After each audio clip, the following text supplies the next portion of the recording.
Bueno, y ahora sí, ahí estamos conectados por YouTube, estamos conectados por Radio 10, como todos los mediodías, y también en mi Instagram, @NancyPasos, así que ahí también lo pueden ver si es que quieren con otro ángulo.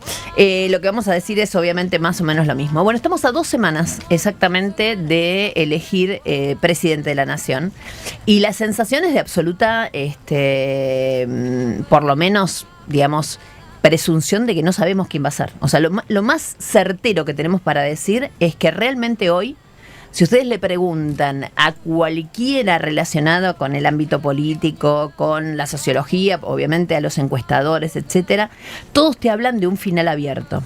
Te hablan de un final abierto porque hay algo que pasó que es obviamente absolutamente real. Nosotros votamos hasta ahora 2 veces en la Argentina, en algunos lugares hasta 3. Córdoba, por ejemplo, este fin de semana que votó intendente. Pero las 2 veces que votamos nos sorprendimos a nosotros mismos. ¿Y por qué nos sorprendimos? La primera vez, ¿se acuerdan ustedes? Porque por poquito, pero ganó Milei.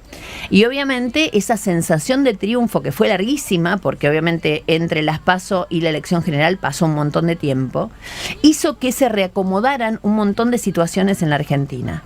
Esa votación, la votación de las PASO, fue una votación en donde claramente todos nosotros, mal o bien, votamos con bronca, con absoluta bronca, y eso se notó en el resultado.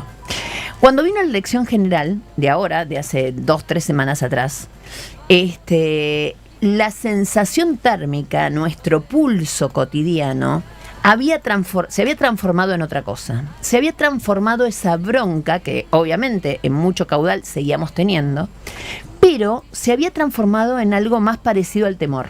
Y obviamente me parece que la segunda vez se fue a las urnas claramente con temor, miedo, llámenlo como ustedes quieran, pero ese es el voto que salió y que terminó nuevamente sorprendiéndonos. Y ahora voy a hacer una diferencia entre quienes se sorprendieron y quienes no, que ahora te la voy a decir.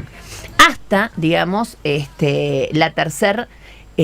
hasta, digamos, que sucedió todo esto. Entonces digo, viene ahora una tercera elección en donde lo primero que tenemos que saber para intuir qué va a pasar, además de nuestras ganas, además de que cada uno de nosotros seguramente, o la mayoría, está ya definiendo cuál es su voto, pero digamos, es en qué estado de ánimo va a votar la sociedad argentina. Lo que sabemos hasta hoy es que, obviamente, tanto en la primera como en la segunda elección, mal o bien nosotros, los ciudadanos comunes, o ustedes, si se quiere, los ciudadanos comunes, que no tenían 48 horas antes de la elección manera de saber qué decían las encuestas de último momento, se sorprendieron tanto con Milei como con Sergio Massa, que terminó ganando la elección por 6,5 puntos.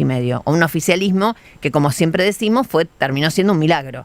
Que ganara con inflación, que ganara con una situación realmente caótica en términos de no saber qué va a pasar el día de mañana, con el dólar que se había disparado. Pasaron un montón de cosas que, sin embargo, el oficialismo, mal o bien, supo aprovechar, obviamente la divisoria de la oposición, pero también supo aprovechar para que no pasara lo que todos estaban esperando, y que era que quizás Milei ganara en primera vuelta. Se viene la decisión final y va a ser en 2 semanas. ¿Qué sucede con el electorado? Hay una parte de la gente que votó en las anteriores elecciones que decidió directamente no ir a votar, que está tan enojada con tener que elegir entre Milei y Massa que se va a quedar en la casa. Esa gente está descartada. Esa gente, digamos, no computa ni siquiera, digamos, para la intención de voto. ¿Por qué? Básicamente porque ustedes saben, al haber menos gente que vote, la gente que se queda en la casa lo único que hace es subirle los pisos a cada uno de los candidatos. En el caso de Milei, de Massa tenía 36 puntos, va a tener 40 o 40 y pico, solo por aquellos que no van a votar, y en el caso de Milei va a pasar de los 30 puntos, 29 y pico que hizo, a los 35 solo por eso. Ahora, después hay otra gente que votó las alternativas que había, es decir, hay gente que votó a Schiaretti, hay gente que votó a la izquierda, hay gente que obviamente votó a Patricia Bullrich. Y ahí está, digamos, el kit de la cuestión. Dicen que casi el 70% de aquellos que votaron a Patricia Bullrich están dispuestos a votar a Milei. ¿Y en qué se está transformando esta elección?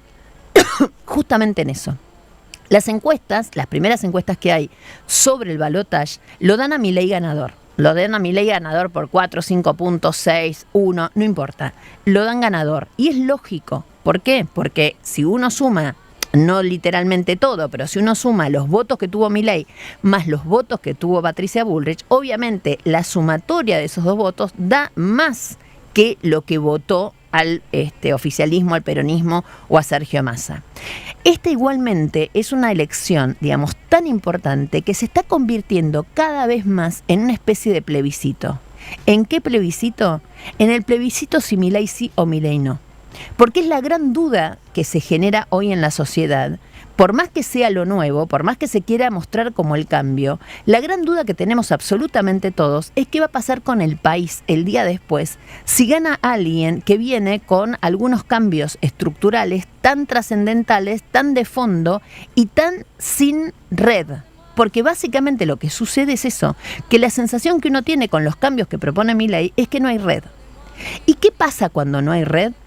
Hay gente que tiene, obviamente, un montón de colchones propios. Literalmente te digo colchones propios. Aquel que más o menos tiene un ahorro, aquel que más o menos sabe que pase lo que pase, no va a caer en la línea de indigencia, y puede darse el lujo, si se quiere, de votar algo, aunque ni siquiera sepa qué va a pasar el día después.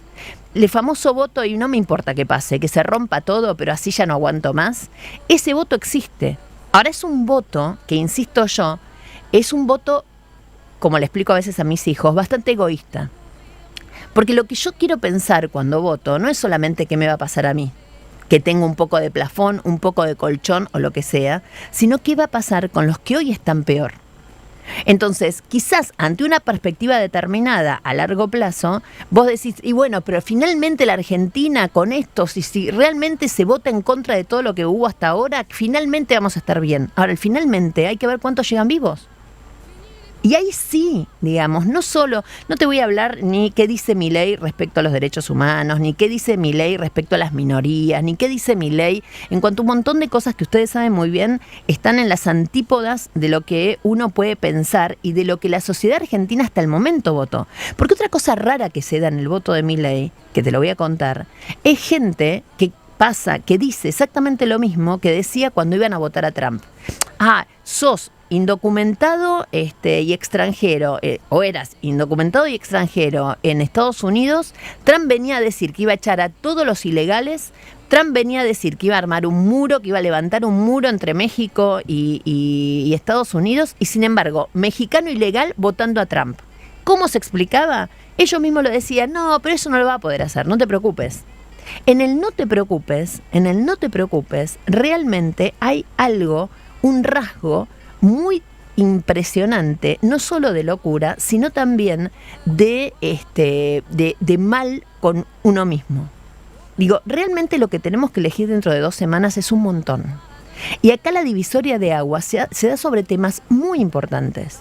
Yo no quiero que se vaya para atrás en este país en términos reales, ni de derechos, ni de cuestiones que ya están saldadas desde todo punto de vista.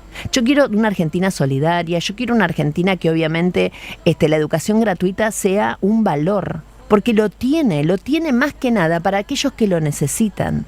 Yo quiero una Argentina igualitaria, yo quiero una Argentina donde el Estado esté presente, porque si a mí, digamos, me tiran o le tiran, no sé, la Patagonia al mercado, el mercado te devuelve un desierto. Yo quiero, obviamente, que la dirigencia política argentina tome lo que está pasando como un antes y un después. Pero también quiero que seamos lo suficientemente, conservadores si vos querés, pensando en que realmente hay un montón de cosas que pasan hoy y que no están tan mal, Un montón de otras que obviamente que sí, y que todos lo queremos cambiar. El tema es quién está capacitado para hacer ese cambio sin que haya más muertes. Literalmente eso es lo que seguramente todos tenemos que empezar a pensar. Después te cuento cuestiones que tienen que ver con la política específicamente.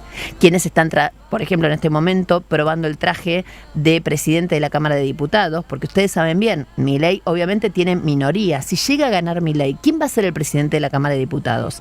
¿El peronismo le va a ceder a Milei ese lugar que históricamente se respeta que el presidente elija, si se quiere, o el partido del presidente, al presidente de la Cámara de Diputados? ¿Milei tiene en su estructura a alguien que pueda presidir o, como se dice, será un hombre de Macri a esta altura, que es Cristian Ritondo, que ya dejó, obviamente, de lado absolutamente a su ex jefa, que fue Vidal, para alinearse y ser como una especie de espada de de Mauricio Macri, del expresidente.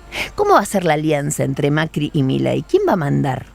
Nosotros venimos, porque esto es muy loco también, ¿no? Milei se vende como la novedad y el cambio. Pero yo me pregunto algo. La relación que empiezan a tener Milei con Mauricio Macri, ¿no es más parecida a la que tenían Alberto Fernández y Cristina Fernández de Kirchner? De la que todos nos queremos olvidar, ¿no? Obviamente. Bueno, en el medio de todo esto estamos por votar. Hay 2 nombres para la presidencia de la Cámara de Diputados si llega a ganar Milei. Uno es Cristian Ritondo, que les decía, venía trabajando a full. El segundo nombre, insólito, pero, dicen que Florencio Randazzo también se prueba el saco. Y la otra pregunta que me hago, y que es para que pensemos entre todos, es, en el gobierno de unidad nacional que plantea ni más ni menos que Sergio Massa, ¿no? Que como objetivo me parece que es interesante. Obviamente la Argentina está con tantos problemas que no está mal que se junten muchos dirigentes de distintas extracciones políticas para ver si podemos salir de este quilombo en el que estamos metidos. La deuda es un tema, digamos, a tener en cuenta. Entonces, en esa estructura, ¿qué va a hacer si llega a ganar Massa? ¿Va a ser más el estilo Néstor Kirchner, que fue a buscar dirigentes opositores para meterlos en, digamos así, este tercer movimiento histórico? ¿O va a ser un gobierno de unidad nacional al estilo parlamentario europeo donde obviamente partidos de la oposición colaboran con el gobierno de turno y buscan ejes y quizás hasta ponen nombres, pero lo pone la coalición opositora, que pasa a ser, digamos, opositora en un montón de cosas, pero que colabora en esta unidad nacional, sabiendo que es otro partido, sabiendo que son otra cosa, pero que se suman en determinado momento de mucha explosión como la que va a haber, obviamente, en términos políticos, culturales y sociales, una vez que todos votemos en 15 días. Así que cuento con vos, a que pienses tu voto, a que lo sientas, a que no votes solo por vos, votá por tu alrededor y votá sobre todo por los que menos tienen.